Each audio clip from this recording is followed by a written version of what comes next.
Hi, Jeff Sawyer with J&S Solutions here. This week's video we're going to talk about turnover and how it affects your business. So let's talk turnover, shall we? I don't know about you, but when I was in the second or third or fourth grade, whenever it was when I was a young lad growing up, we had, job fair day. What do you want to be when you grow up? People want to be policemen, firemen, doctors, lawyers, but no one, and I mean no one, ever said they wanted to be a cashier for a retail chain. They wanted to be a cashier for a fast food restaurant. They wanted to be a server the rest of their life. It was always something a little more glamorous in life, but in reality, those jobs are all needed, and we all have to hire for them. A lot of people have to hire for them. So let's look at that for a minute. Take a cashier, for example, in any retail chain out there.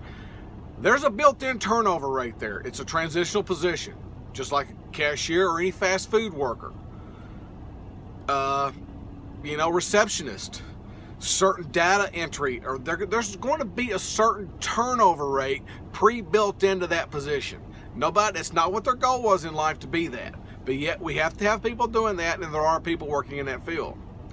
So now it boils down to is you as a manager or a leader, what are you doing to lower that turnover rate?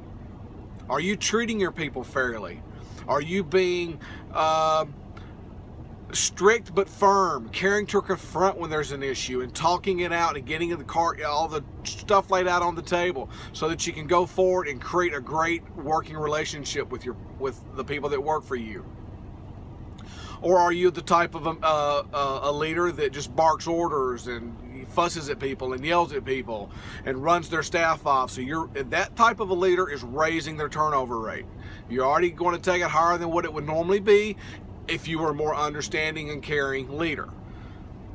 Look, the job's got to get done, and you do have to hold people accountable to do their job. That's very, very, very important to hold people accountable. But you can tell somebody that they're not doing the job right and pat them on the back at the same time when they make a mistake. We all make mistakes in our jobs, okay? So you can do that. And you can do it with a smile on your face. Now, when they make the same mistake 100 times, that person may not be the right fit for that job. That may be some of the turnover rate that goes away. That would be another video series called the bottom 10%, because we all have the bottom 10% that needs to go away. They either need to step up or step out. So we're talking turnover rate, okay? That's what this video is all about. How can we do control and lower your turnover rate? Your turnover rate affects your bottom line, but it's on numbers you'll never see.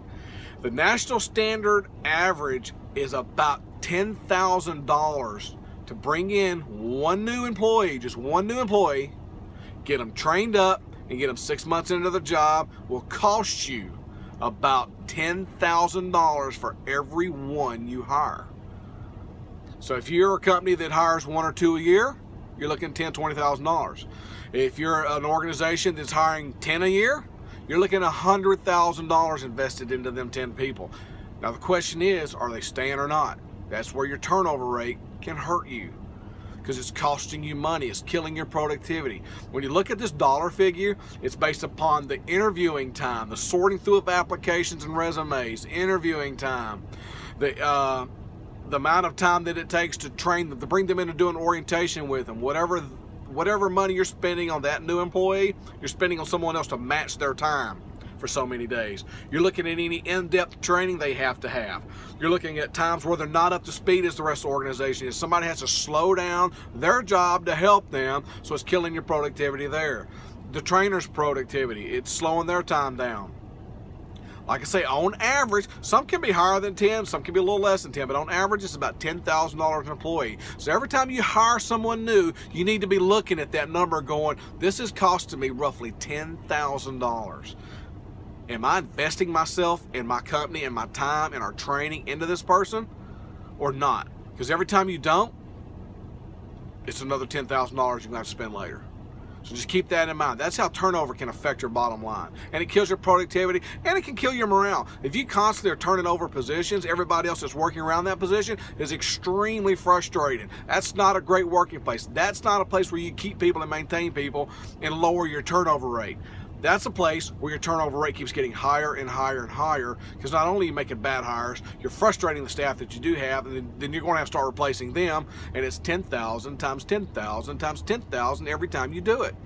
So you got to make sure it's a complete package. It starts with how to interview, interviewing the right way, getting that best person in, the scoring system, getting all of that in play, so that whenever you do hire that person, and you got the best possible hire you can get, now it goes on to your training. You got to have a training program. You just can't say, hey, Susie Q, train this new person. Susie Q may not know what she's doing. You have to have a training program. You got to have set things in place that have to happen to be accountable for.